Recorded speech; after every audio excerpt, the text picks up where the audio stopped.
Salut à tous, j'espère que vous allez bien. Donc, cette vidéo, c'est pour continuer notre cours de mathématiques niveau terminal.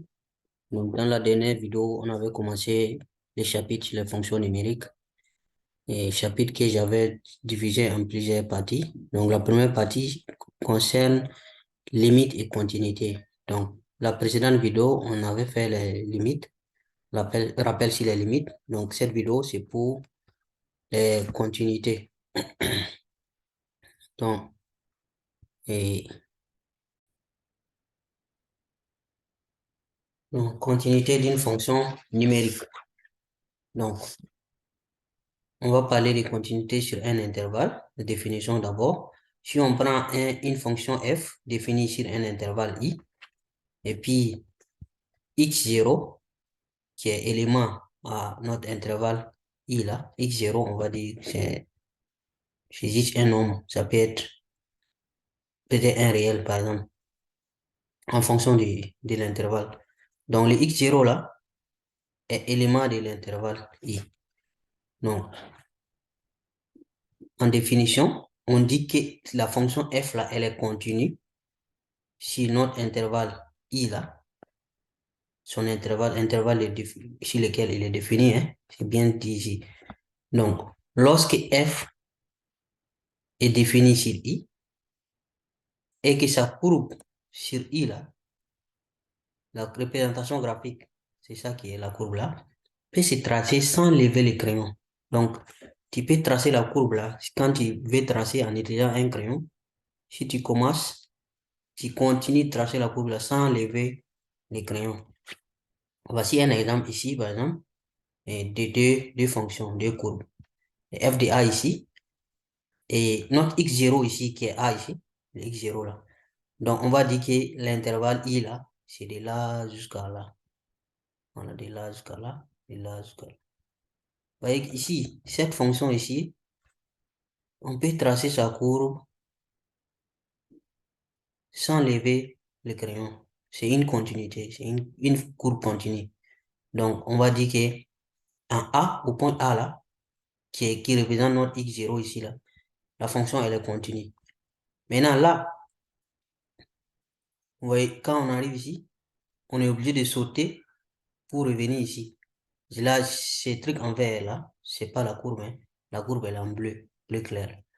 Donc, on est obligé d'arriver ici, tu es obligé de sauter pour venir ici avant de reprendre la courbe. Donc, cette fonction là, elle n'est pas continue en A, point d'abscisse A. Vous voyez? Voilà. Et A ici, c'est représente notre x0. Je pense que la définition est claire. Donc, on dit qu'une fonction f est continue en A, comme ici là par exemple, A qui est élément de R, si les trois conditions suivantes là sont réunies. Hmm? D'abord, il faut que f soit défini en R. Dans le domaine de définition de... En A, pardon. Dans le domaine de définition de f là, A doit faire partie. Voilà. Donc, il faut que la fonction soit définie en A d'abord. Ça, c'est la première règle nécessaire. Et deuxièmement, il faut que f de x admette une limite quand x tend vers A. Donc, limite quand x tend vers A de f de x, cette limite-là, elle doit exister. Voilà. Ça ne doit pas être plus l'infini ou moins l'infini. Ça doit être un autre réel. On va dire L, par exemple. Voilà. Maintenant, la limite, là, est égale à l'image de A par F. Voilà, limite en A, limite quand x tend vers A de f de x, égale à f de A. Voilà. Donc, si on avait fait limite ici, et quand x tend vers A, et puis on trouve que la limite là, c'est L, ça veut dire que f de A doit être égal à L. Voilà les trois conditions. Donc, si on vous dit de montrer qu'une fonction voilà, est continue en un point, vous pouvez utiliser ça pour faire la démonstration. OK? Donc, si une application, et si l'une des quelconques de ces trois conditions n'est pas vérifiée, on dit que f n'est pas continu en A. ou qu'elle présente une discontinuité en A. C'est la même chose. OK. Une autre définition, on prend et remarque maintenant dans la définition. Parfois, le comportement d'une fonction f est différent à gauche et à droite d'un réel. Je pense qu'on a vu gauche et droite là d'un réel dans la vidéo précédente. Donc, je vous invite à revoir la vidéo précédente. Et d'ailleurs, et ça sera intéressant de revoir la vidéo précédente avant de continuer cette vidéo-là, de suivre cette vidéo. Donc, il pourra alors être utilisé pour étudier l'existence d'une limite en A. Donc, on va voir tout de suite ce que ça signifie. Déjà, on avait parlé dans la vidéo précédente ce qui venait à gauche et à droite. Hein. Limite à gauche, limite à droite, là, on avait vu. Voilà. Limite à gauche, limite à droite. Donc, limite à gauche, limite de x et de f quand x tend vers A et à gauche. Ça veut dire que x tend vers A, mais x est plus petit que A, étant plus petit que A. Limite à droite, c'est-à-dire que x tend vers A, mais étant plus grand que A. Donc, ça veut dire que x descend, descend, descend, décroît, décroît jusqu'à tendre vers A. Voilà. Et là, x augmente, augmente, puisqu'il est inférieur, au début, il est inférieur à A. Donc, il augmente pour aller vers A. Donc, à gauche, à droite. Voici les choses. Il y a d'autres qui mettent moins ici, et puis plus ici. Il y a d'autres qui mettent G et puis D aussi. Il y a plusieurs notations. Donc, ça aussi, ça veut dire même chose. Gauche et puis droite. Donc, on a vu ça dans la vidéo précédente. Donc, si ces limites existent, si la limite à gauche et la limite à droite existent là, alors, dire que f est continu en A revient à dire que les deux limites là sont égales. Donc, ça veut dire que limite à gauche égale à limite à droite. Donc, souvent, on peut vous donner une fonction comme ça. Et surtout les fonctions qui sont définies sur des intervalles là. Voilà, intervalle, et puis il y a A qui sépare les intervalles. Il y a un nombre x0 ou bien A qui sépare les intervalles là. On va vous dire d'étudier la continuité là. Il faut voir la continuité, dérivabilité est limite à gauche, limite à droite. Voilà. Pour pouvoir vérifier. Donc, limite à gauche doit être égale à limite à droite, doit être égale à f de A. Voilà. Donc, ce qui implique automatiquement que f est défini en A. OK? Donc, définition, on dit qu'une fonction f est continue sur un intervalle i lorsque f est continue en tout réel A de i. Ça veut dire que tous les éléments de l'intervalle i, là, f est continu en n'importe quel élément de l'intervalle i. Donc, en ce moment, on dit que f est continu sur tout l'intervalle. Donc, la convention, dans un tableau de variations, hein, c'est juste une convention. Lorsqu'on note une flèche pour une fonction croissante ou décroissante, voilà, sur un tableau par exemple, donc cette flèche signifie aussi que la fonction là, elle est continue. C'est-à-dire la continuité de la fonction si cet intervalle. Sinon là, on mettrait une double barre en un point de discontinuité pour montrer que c'est discontinu. Voici ce que je viens de dire là. Vous voyez par là, une fonction, un exemple. Donc, la fonction, elle descend de plus l'infini jusqu'à moins l'infini. De l'intervalle moins l'infini à moins 1, la fonction, elle est décroissante, elle est continue. Voilà, cette flèche. Maintenant, arrivé à moins 1, elle est discontinue. C'est ce qui fait dire double barre en ce point. C'est ça, on met les deux barres. Ça veut dire que la fonction est discontinue. Les 106 que vous voyez ici, là, ça c'est juste le numéro de cette diapo là. Donc, il faut ignorer ça. Voilà. Maintenant, entre moins 1, peut-être jusqu'à euh, plus l'infini, la fonction, elle est continue, mais elle n'est pas monotone. Voilà. Parce qu'elle va croître ici, de moins l'infini de moins 1 à 1, elle va croître. Et de 1 à plus l'infini, elle va décroître. Mais quand même, elle est continue. Donc, c'est en moins 1 seulement que la fonction est discontinue. Donc, on met des barres. Voilà. Convention. Merci. OK? Donc, on va prendre un théorème. Donc, nous admettons que les fonctions, ces fonctions-là, fonctions à tout x associées à une constante, c'est-à-dire une constante donnée, valeur absolue de x au carré, inverse de x, ainsi, c'est-à-dire 1 sur x, racine carrée de x, sinus de x, cosinus de x, toutes ces fonctions-là, voilà. Donc, on admet que toutes ces fonctions sont continues sur tout intervalle de leur ensemble de définitions. OK? Voilà. Donc, ces fonctions-là sont continues. Opération sur les fonctions continue maintenant. Donc, si on prend f et g, qui sont deux fonctions définies et continues sur un même intervalle, si vous voulez intervalle i, alors les fonctions là, sur f plus g, alpha multiplié, c'est-à-dire alpha est un réel multiplié par f, ben f fois g sont définies et continues sur l'intervalle i. OK? Voilà. Donc, si vous avez une fonction, si vous pouvez scinder la fonction là en deux fonctions, en additionnant deux fonctions, c'est-à-dire si on vous donne une fonction et on vous demande d'étudier la continuité, si vous arrivez à scinder la fonction originale là, en deux, à la somme des deux fonctions et que vous arrivez à montrer que les deux fonctions là, l'addition là est continue et chacune est continue, alors vous pouvez conclure en utilisant ça.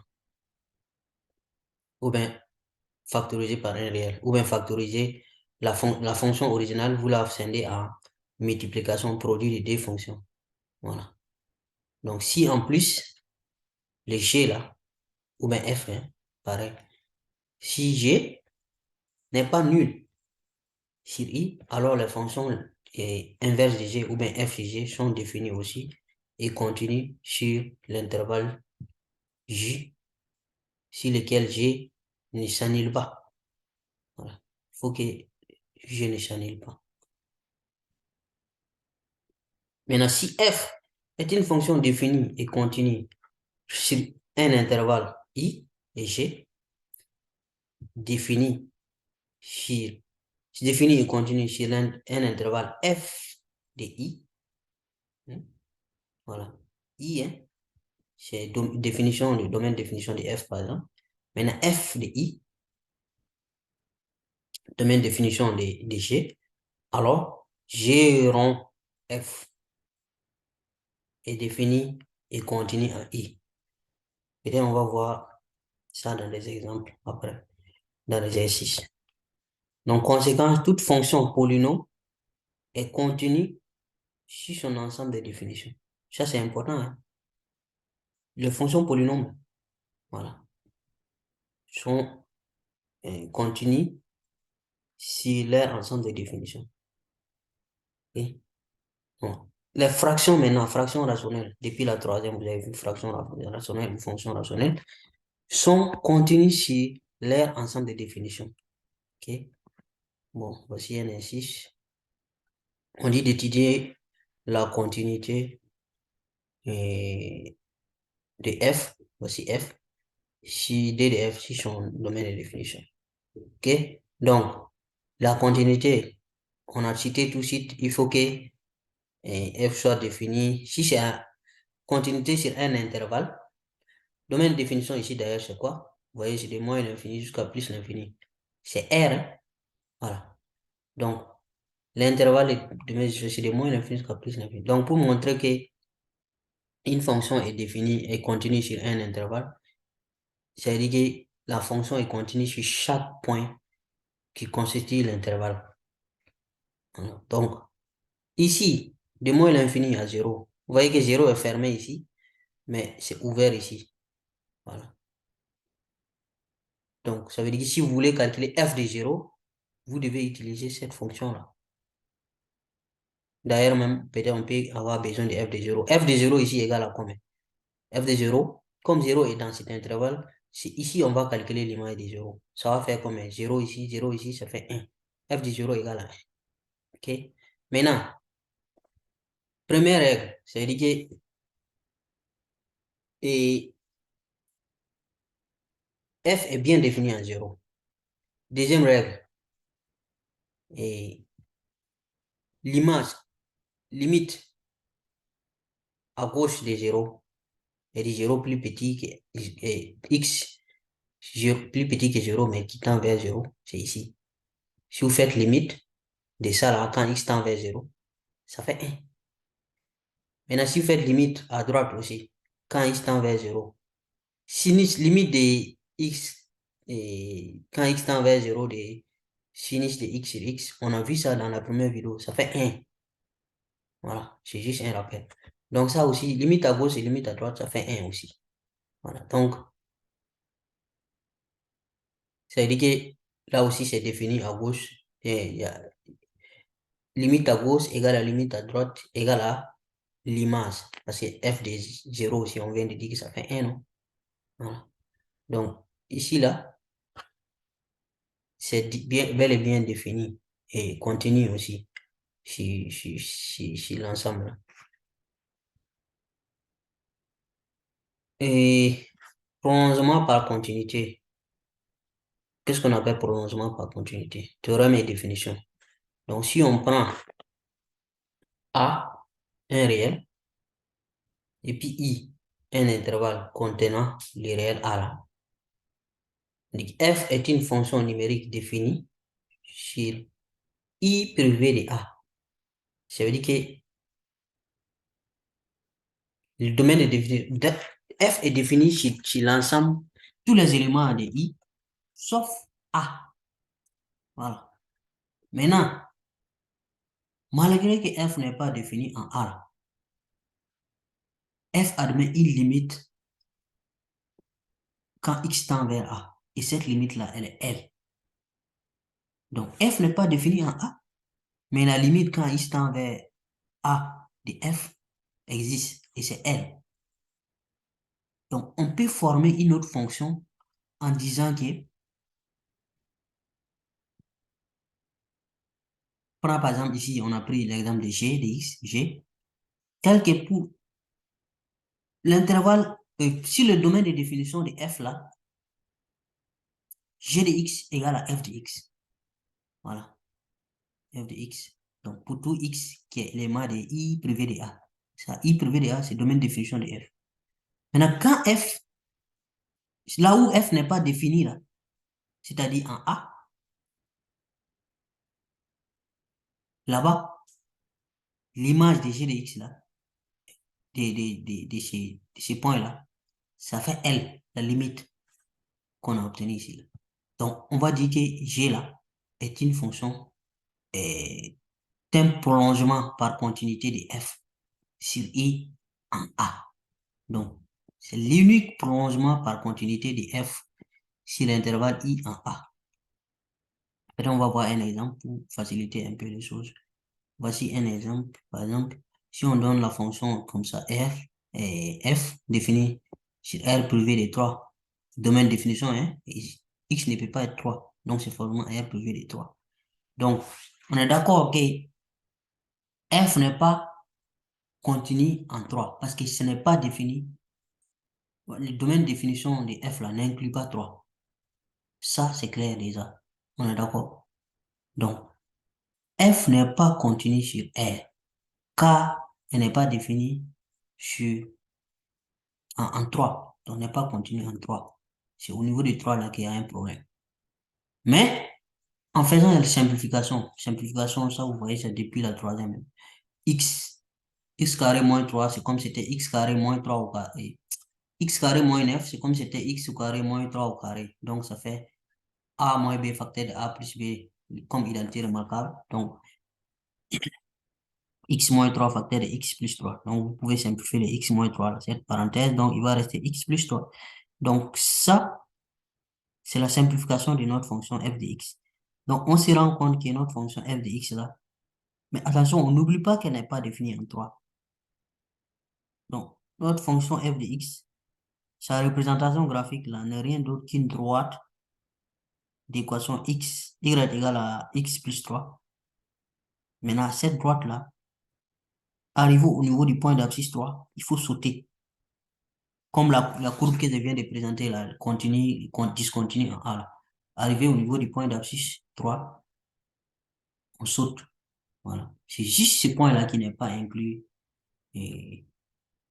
dans la droite. Donc, il faut juste tracer la droite et sauter au niveau du point d'abscisse 3. C'est pour avoir la représentation graphique de f. C'est ce que ça veut dire. Donc, nous, on pose une autre fonction qui est ici, là. Cette nouvelle fonction f avec ces chapeaux-là en haut, là. Telle que cette fonction-là est définie par x plus 3, qui est égal à même chose que f de x quand x est différent de 3. Mais quand x égale à 3, cette fonction-là, elle donne 6. Donc, on va dire que cette fonction f, nouvelle fonction-là, est une continuité, est un prolongement. Voilà. Prolongement par continuité de la fonction f en 3. Voilà. Parce que f n'est pas défini en 3. C'est juste un exemple. Ok, on continue. Donc, fonction continue strictement monotone. Maintenant, c'est continu strictement monotone, ça veut dire strictement croissante, strictement décroissante. OK? Donc, on va prendre d'abord image d'un intervalle. Donc, nous admettons que l'image d'un intervalle par une fonction continue sur un intervalle est un intervalle. Donc, l'image d'un intervalle est un intervalle si la fonction, elle est continue. Maintenant, l'image d'un intervalle fermé par une fonction continue si cet intervalle est un intervalle fermé. Donc, l'image d'un intervalle est un intervalle, mais si l'intervalle est fermé, alors son image aussi sera un intervalle fermé. C'est ce que ça veut dire. Donc, par conséquent, maintenant, si la fonction elle est continue, sera un intervalle, ici là, A, B, vous voyez que c'est fermé, fermé en A, fermé en B. Les A et B là sont des éléments de R. A qui est plus petit que B, naturellement, non? Voilà. Pour que ça soit, pour qu'on mette A à gauche, il faut que A soit, par ordre de croissance, il faut que A soit plus petit que B, naturellement. Donc, dans ce cas-là, pour tout réel Y compris entre F de A et puis F de B, ouais, ça c'est les images, hein. Alors, l'équation F de X égale Y là, admet au moins une solution dans l'intervalle A, B. Voilà. Donc, ça veut dire tout simplement que si vous faites si l'image d'un, il y a un réel, si vous prenez un X qui est entre A et B là, son image, l'image de ce X là, qui est entre A et B là, son image sera entre l'image de A et l'image de B. Voilà. C'est ce que ça veut dire. Ça existe, l'image là existe. Admet, au moins, il y a une solution au moins. Donc, en particulier maintenant, si les signes de A et puis B sont contraires, alors l'équation f de x égale à 0 là admet au moins une solution dans A puis B qui ne sont pas A et B. Pourquoi si on dit les signes sont contraires? Parce que si f de A et puis f de B là, les images là sont des signes opposés, ça veut dire qu'il y a eu un moment où c'est annulé. C'est-à-dire pour passer par exemple de moins 1 à 2, il faut passer par 0. Pour aller de moins 1 à 2, par exemple, c'est des exemples que j'ai pris. Il faut forcément passer par 0. Ou bien pour passer de moins 3 à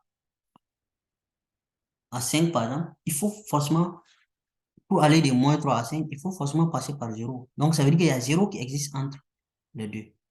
Donc, ça veut dire qu'il y a un nombre ici, là, dont l'image donne 0. C'est ce que ça veut dire. Donc, ça veut dire que la solution f de x égale à 0 admet au moins une solution. Donc, voici un exemple. Si on prend f qui est là, x cube moins x plus 1, l'intervalle de définition là, moins 1, 3. C'est l'intervalle qu'on applique. Donc, notre A et B là. Notre A, ça va être moins 1. Notre B, c'est D. Donc, si on fait F de moins 1, ça va donner 1. Vous pouvez remplacer. Moins 1 au cube, ça fait moins 1. Moins 1, ça fait plus 1. Donc, ça part. Et il va rester 1. Donc, F de D, ça va faire 7. Et donc, F est continu sur I. Qu'est-ce qu'on a? 7 là, l'image, c'est-à-dire les F de A ici. Et puis les F de B, c'est 7. F de A, c'est 1. F de B, c'est 7. Voilà. Donc, les images de ces nombres-là sont là. Il y a 3 dedans. Donc, 3 est compris entre ça et ça. Donc, ça veut dire que l'équation, hein, f de x égale à 3 là, a moins une solution dans I. Qu'est-ce que ça veut dire? Ça veut dire qu'il y a un nombre entre moins 1 et 2 là. On ne sait pas c'est quoi, mais en tout cas, il y en a. Et ce nombre-là, quand on calcule f de ce nombre-là, ça va donner 3. Voilà ce que ça veut dire. Parce que 3 est compris entre l'image de moins 1 et l'image de 2. Donc, c'est comme, voilà, lui, son correspondant, c'est ça. Lui, son correspondant, c'est ça. Donc, celui-là, il aura forcément un correspondant ici. Maintenant, qui d'abord, même si on ne peut pas le déterminer, en tout cas, il y en a, au moins un, il y en a. C'est sûr. Maintenant, si on part maintenant, on fait f de moins 2 égale à combien? Moins 5. Vous pouvez remplacer ici. Donc, f de moins 2 multiplié par f de moins 1. Moins 2, c'est combien? F de moins 2, c'est moins 5, non? F de moins 1, c'est 1, non? 1 multiplié par moins 5, c'est inférieur à 0. Ça veut dire que les deux signes sont opposés. Voilà, les deux là. Les deux images ont des signes opposés. Donc, en ce moment, ça veut dire que l'équation f de x égale à 0 là, admet au moins une solution dans l'intervalle moins 1, moins 0, moins 2, moins 1. C'est simple, hein?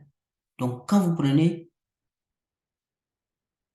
f de moins 2 qui a donné moins 5 là, maintenant, f de moins 1 qui a donné 1. Entre 1 et puis moins 5, il y a 0 au milieu. Il y a 0 à quelque part. Voilà. Donc, 5 correspond à moins 2. 1 va correspondre à moins 1. On est d'accord? Maintenant, on est sûr qu'entre moins 5 et 1, là, il y a 0 au milieu. Donc, lui, les 0 là, il aura aussi son correspondant au milieu ici. À peu près ça. Ok, on continue, hein. Donc, deuxième théorème. Si on prend une fonction f, fonction numérique définie, continue et strictement monotone, ça veut dire strictement croissante ou strictement décroissante, sur un intervalle i, maintenant des bornes, l'intervalle i là, ces bornes c'est a et b, voilà, et forcément a inférieur à b, si on commence par, si la borne inférieure c'est a. Donc a est élément de R, union moins l'infini, et b est de l'autre côté. Donc, si on admet qu'en A, il limite A en majuscule, si cette fonction-là admet en A, c'est-à-dire la borne inférieure de l'intervalle I, là, sa limite c'est grand A. Maintenant, l'autre borne, l'autre borne qui est B, sa limite c'est grand B. Voilà. On a ces résultats qui sont là. Donc, voici l'intervalle I, et voici des bornes A, B, A, B, A, B. Maintenant, reste à voir si c'est fermé, c'est ouvert. OK? Donc, l'image de l'intervalle I, là, si F est strictement croissant, voici les images correspondantes. Si F est strictement décroissant, voici les images correspondantes. Vous allez voir un peu comment l'ordre est. ou bien comment les intervalles fermés ou ouverts. Voilà. Donc ici, on va au niveau des intervalles. L'intervalle ici d'origine est fermé. Vous voyez que les images sont comment? Sont aussi fermées. Fermé ici, ouvert ici. Fermé ici, ouvert. Mais là, c'est quoi? C'est le contraire, non? On voit, non? Ouvert, fermé. Ouvert, fermé. Ici. L'image va donner quoi? Ouvert, fermé. Ça, c'est quand la fonction est croissante. Là, maintenant, ça fait quoi? Fermé, ouvert. Sur l'opposé. OK. Là, je pense que j'ai compris. Maintenant, comment trouver l'image? Quand la fonction elle est croissante, quand c'est fermé là, ça fait f de A, f de B. F de A, f de B. Dans cet ordre. Hein. Maintenant, quand la fonction est décroissante, c'est l'inverse. C'est f de B d'abord, et puis f de A. Voilà. Maintenant, là où la fonction elle est ouverte là où la fonction elle est ouverte là-bas c'est limite de B. Rappelez-vous qu'ici là on a dit que la fonction la fonction admettant en limite en B, c'est grand B. Donc le grand B que vous voyez ici là, c'est limite quand x tend vers B, quand x tend vers C B là. Donc quand c'est ouvert, c'est limite. Quand c'est fermé, c'est image. Hein? Voilà. Donc quand c'est décroissant, on inverse les choses. On inverse. Vous voyez ici, quand tous les deux sont ouverts là, non seulement on fait les images, mais pardon, on fait les limites. Vous voyez, A, c'est limite quand il tend vers petit a. Les grands B là, c'est limite quand il tend vers petit b. Mais on les inverse parce que la fonction, elle est décroissante. Je pense que le tableau n'est pas compliqué. Il faut essayer de comprendre. Donc, si on prend ça, par exemple, la fonction, cette fonction-là, elle est comment? C'est une fonction polynôme. Donc, forcément, elle est définie sur R et puis elle est continue sur R. On est d'accord, hein? Voilà, ça, il n'y a pas de souci. Et c'est une fonction croissante aussi. Voilà. Donc, si on veut l'image de cet intervalle 0, 1, fermé à 0, fermé à 1, donc ça revient à quel cas? C'est ce cas-là. Il faut juste faire f de A, puis f de B, puis vous fermez les crochets dans cet ordre, parce que la fonction, elle est croissante. Voilà.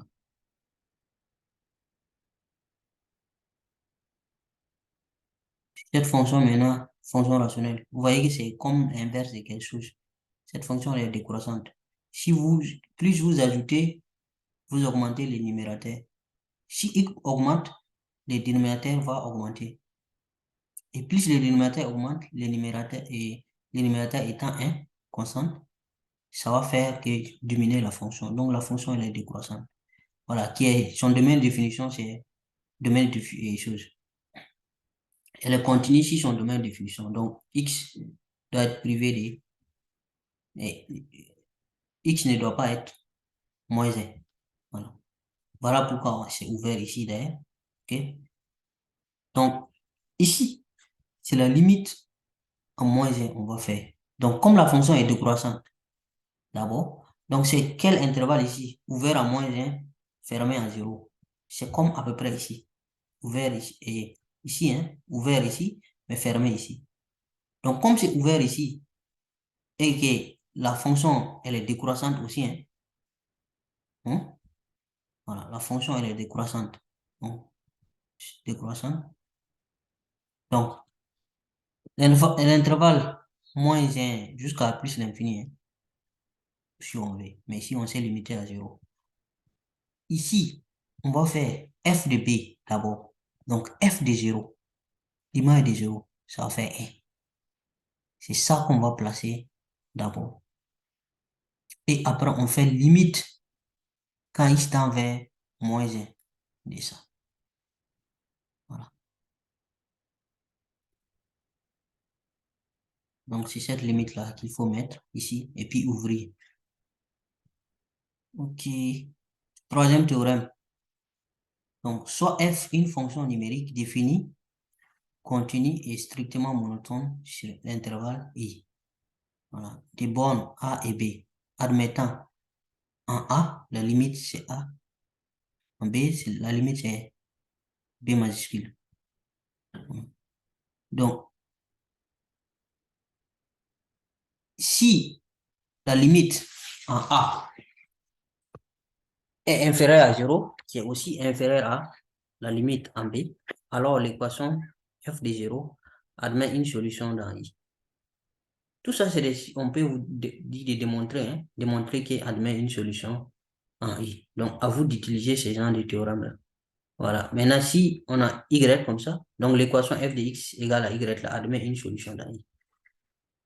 Ok? C'est à peu près une généralisation de ce qu'on vient de voir dans le premier théorème.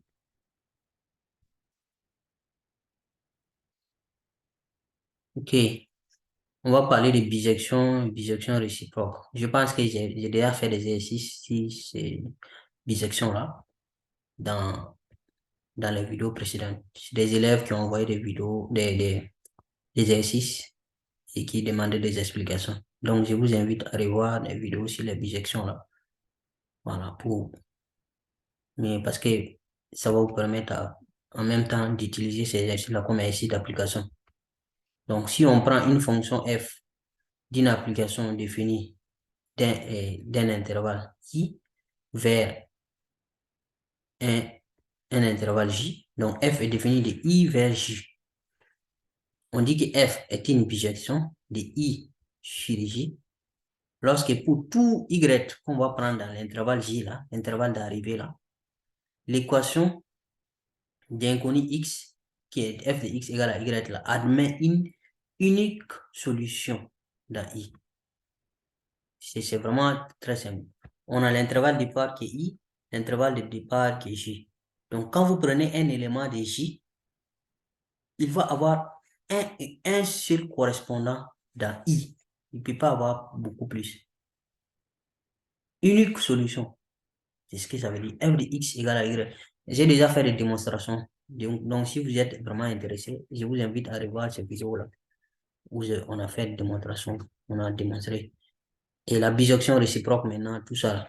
Si f est bijective de i sur j, l'application f-1 définie de j vers i maintenant par tout x éléments de i, il existe y élément de j, de telle sorte que f de moins 1 de y égale à x. Voilà, ça là, y égale à f de x, là, s'appelle la réciproque de f. Donc, elle est bijective aussi, la bijection réciproque. Je rappelle encore, j'ai déjà fait des démonstrations de tout ça là dans des exercices. Donc, je vous invite à revoir ces exercices-là. Soit f, une fonction numérique définie, continue et strictement monotone sur un intervalle i de r. F réalise une bijection de i vers f de i et sa bijection réciproque est définie, continue et strictement monotone sur f de i. Et en même sens de variation. Donc, je pense qu'ici, il n'y a pas grand-chose à expliquer.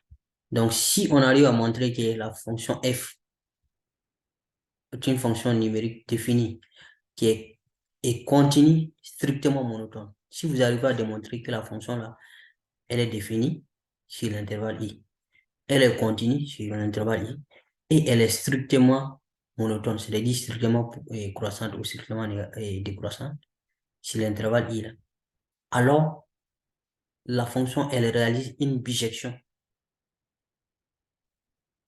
de i sur f de i. Et f de i, on vous a montré tout de suite comment calculer ça. Et image d'un intervalle. Et sa bijection réciproque, là, elle va aussi être définie, continue et strictement monotone sur f de i. F est continue et monotone, strictement monotone sur i. Maintenant, la bijection réciproque est continue monotone sur f de i. Voilà, et même sens de variation. C'est-à-dire si ça croît, si f croît, la réciproque aussi va être croissante. Si elle est décroissante, f est décroissante, la réciproque aussi va être décroissante. C'est ce que ça veut dire. Voici un exemple que vous pouvez utiliser. On dit de montrer que f réalise une bijection sur f sur moins 1 à plus l'infini vers un intervalle que l'on précisera. Donc, à vous d'essayer de faire ça. Donc, vous pouvez montrer que f est une fonction continue. Est-ce que f est défini d'abord sur moins 1 à plus l'infini? Domaine de définition de f là, c'est R privé de moins 1, non? On est d'accord? Voilà. C'est dit, le dénominateur doit être différent de 0. X plus 1 différent de 0, ça fait X différent de moins 1. Donc, ça veut dire que R privé de moins 1. Donc, f est bel et bien défini sur l'intervalle qui est là. On est d'accord? Maintenant, on nous a dit que les fonctions rationnelles sont continues sur leur domaine de définition, non? Dans cette vidéo, on a vu ça tout de suite. Donc, à quelque part. Donc, ça veut dire qu'elle est continue sur cet intervalle. OK? Maintenant, sans des variations, elle est strictement décroissante, cette fonction.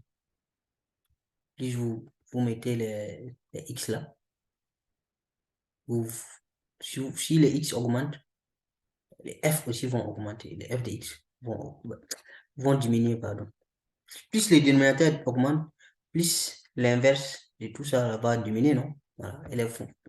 Tout ça, c'est des trucs que vous pouvez démontrer facilement. Donc, on ne va pas perdre le temps là-dessus. Donc, on a dit que cette fonction-là, elle est définie, continue et strictement décroissante sur l'intervalle i qui est ici là, moins 1 à plus l'infini. OK? Voilà. Donc, c'est facile de démontrer. Voilà. Donc, l'intervalle là, vous pouvez essayer de déterminer chose. Donc, je rappelle encore que j'ai déjà fait des vidéos sur ces genre d'exercices là. Je vous invite à revoir pour plus d'explications. Voilà. Des vidéos vraiment intéressantes aussi. Hein. Merci bien. Donc, c'est la fin de cette vidéo. Je vous remercie de l'avoir suivi et je vous invite vraiment à liker la vidéo. Vous ne likez pas. Il faut liker, partager, puis commenter aussi, poser des questions. Merci beaucoup. On se donne rendez-vous dans une prochaine vidéo.